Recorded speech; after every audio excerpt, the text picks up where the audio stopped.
Hello, folks. I'm Detroit Miracle. Yes, and indeed. Right now, I am here to have more cool comic book slash film slash story discussion fun. This such topic will be about legendary singing artist named Teena Marie. I will also be comparing power levels for Teena Marie in regards to her immense talent, skill sets, and abilities. Okay, much like many other great artists that came before and after Teena Marie, the Ivory Queen of Soul, they had humble beginnings and initial starts, much like she did. Teena Marie is a child prodigy unlike any other. She started performing at the age of 2 years old. And then as a child, they started taking her on auditions for TV and films. And she got cast on some of them, like the Beverly Hillbillies. And she was singing professionally by the age of 10 years old. And then she taught herself how to play a multitude of musical instruments in which many would have found difficult to do.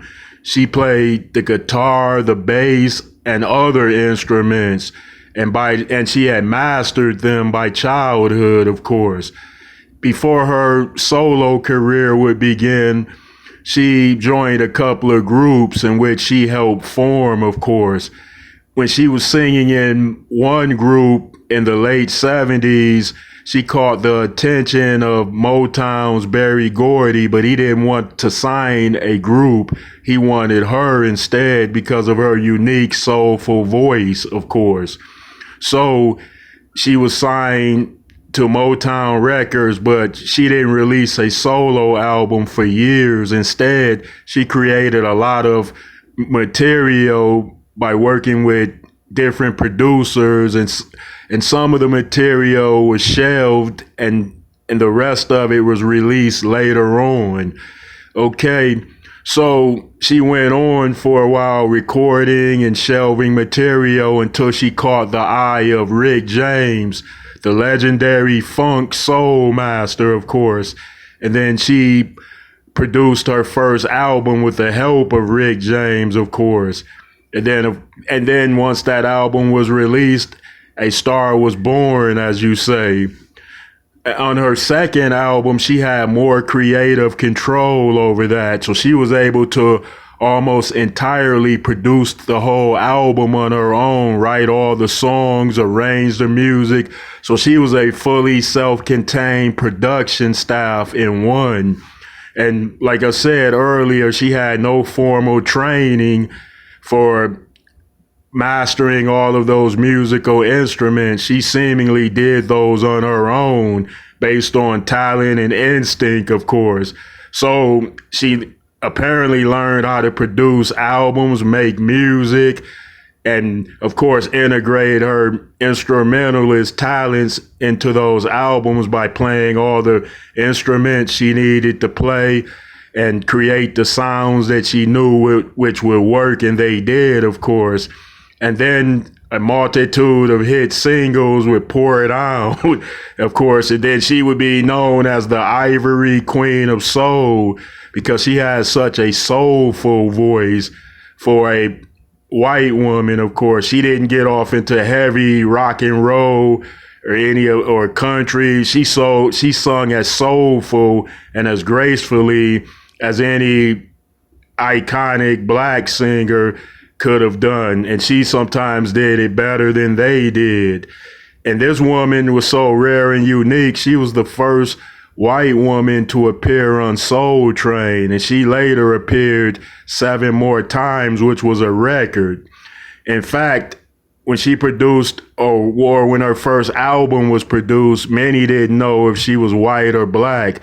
They assumed she was black because of her beautiful, soulful, graceful voice. And then when the second album came around, she actually put her face on the cover. So they knew that she was a unique, soulful wonder, of course.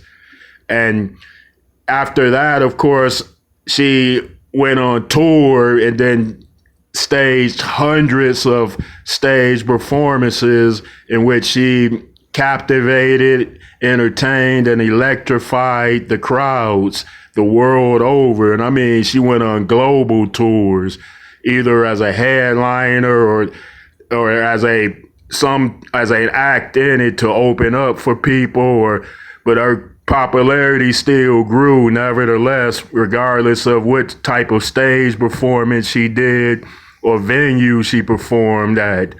All right, let's get into power levels for Teena Marie.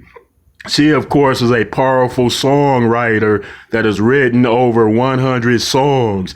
She's a powerful record producer that's produced some amazing hit records. She's a powerful instrumentalist that can play multitudes of musical instruments. And she was a tireless performer that, of course, could stage many shows effortlessly without getting tired, of course.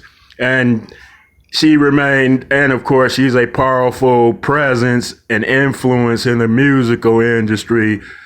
And she's certainly a pioneer in the musical industry because no other white girl has sung so gracefully and soulfully in the R&B, jazz, and soul categories, and even funk categories. So she's an amazing, rare entertainer at that. Okay, let me know how you feel about this one, and thanks for tuning in. Indeed.